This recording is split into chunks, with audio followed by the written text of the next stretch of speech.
tell me, Jenny. They don't tell me where to go anywhere, I stay home, you know? It's a different world from Okay. what you're probably used to. Seriously, it's a whole, someday I'll explain it to you, but it's very different. And today, and this, I'm gonna ask this part first.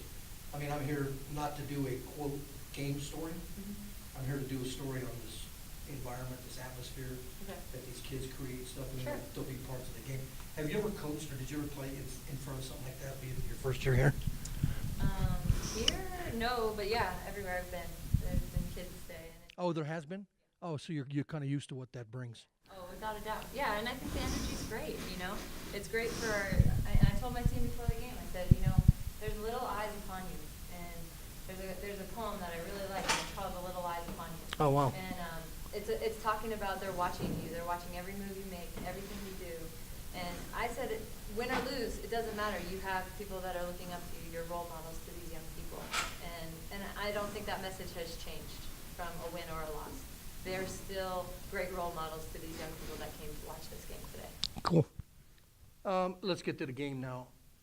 Obviously, a game that, I don't know, I asked the girls too if they ever felt like, you know, things were disruptive, just never into a flow, never into a rhythm. And I think, you know, that's maybe what Weber State wanted to have, to be able to stay in the game. How did you, and at what point did you think we really have to do something different other than let's just keep harping or doing what we want to do, adjust to something to get over this hump? Yeah, I made a couple adjustments actually. We didn't play much with Savvy in the second half. She was limited in minutes tonight. I pulled out a 2-2-1 press that I had never played. Really? And dropped into a 2-3 zone, and that changed the course of the game. So I was doing my best to make some adjustments, and there was a lid on the basket. But one thing that we've got to do better is take care of the ball. We Yeah, had 19 turnovers. And, you know, some of that's on me and some of that's on them. I think I've got to figure out what our rhythm is, and then the ladies got to take care of the ball better. But I don't know any great team that turns the ball over consistently 19 times a game. So we're going to have to really make an adjustment. That's sort of been our Achilles heel this year. And I take full ownership that I haven't been able to find that soft spot where our team can adjust and take care of the ball better. Bridget said, you know, it's obvious that you got a target on you.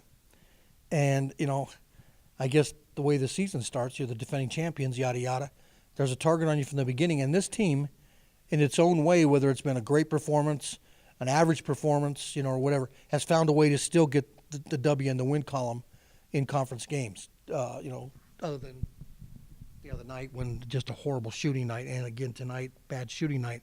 That target's probably not going to leave for quite a while. I don't think it should. No. You know, I do think we have the people in our locker room that can really make things happen. I mean, we went on the road to Idaho and just hung tough and just absolutely played a great fourth quarter. Mm-hmm. When we should be the most tired. We were on point. Everything was moving. The flow was really good in that game. We had great contributions from Michaela, Lex, Savvy, Crystal, Big. So it takes a full effort. And to be a great team, you need everybody. You know, you can't have, you know, one off night with one person and another off night with another. And that's the beauty of teamwork. So if you look at us, we really had an off night as a team, besides Bridget, you know. Bridget was really efficient tonight. And I thought she missed some bunnies too, but she was overall really efficient for us. This could be for stories coming up too. Jenny, in this situation, and it's everybody would love this situation, but again, it's tough. Is anything less for this group? Anything less than a Big Sky Conference title? A disappointment? Well, our sights are to be the best we can be. You know, I think you can't always control outcomes, but you control your attitude, your effort, and your mindset. Mm-hmm. You know, Mm-hmm. You can strive for excellence, but you can't really go for perfection. You can strive for perfection, but excellence is really where I'm headed, and I think the results take care of themselves. And you know, I was at UCLA for 7 years, and that was one of Coach Wooden's biggest things. There were so many men that came back in his program that came back and said, it wasn't about the national championships, what Coach taught me. It was about how to persevere, how to fight when the games were tough, when the refs were tough, the hostile environments. They didn't even really care about the championships.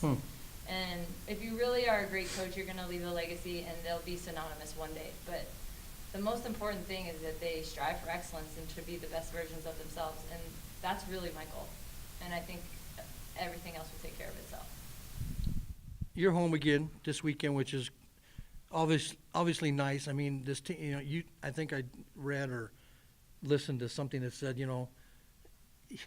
you've been through it, so but at some point teams get kind of run down. Mm-hmm. I mean, being on the road is, and even having dead time can wear you out because you're not active. How much easier is it or do you feel it's easier? Or do you feel like you get a better response from the kids when they're in a normal routine that they probably feel more relaxed in? Yeah, I would say this schedule is a little off. It's very off. And, I don't want to make that kind of what we hang our hat on. I think everybody in the country is at this point in their season. They're January and everyone's tired. People play with torn ACLs, they play with concussions, they play with bad knees, bad feet, bad elbows, bad wrists.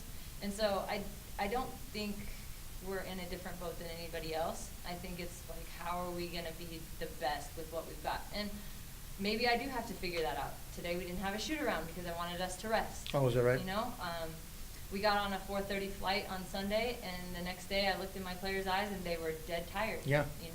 We talk about rest and recovery and fueling, and that's imperative. But they're stressed out. They missed a bunch of school, and they're good students. So I think all of those things factor in. But you know what? That's why they come to college, to learn these things. So they're going to be mature adults. That's what they signed up for. That's what they signed up for. And so for me, it's just figuring out, like, okay, how much rest do you need? How much do you not need? And 4 games in 8 days is certainly a challenge. All righty. Appreciate your time.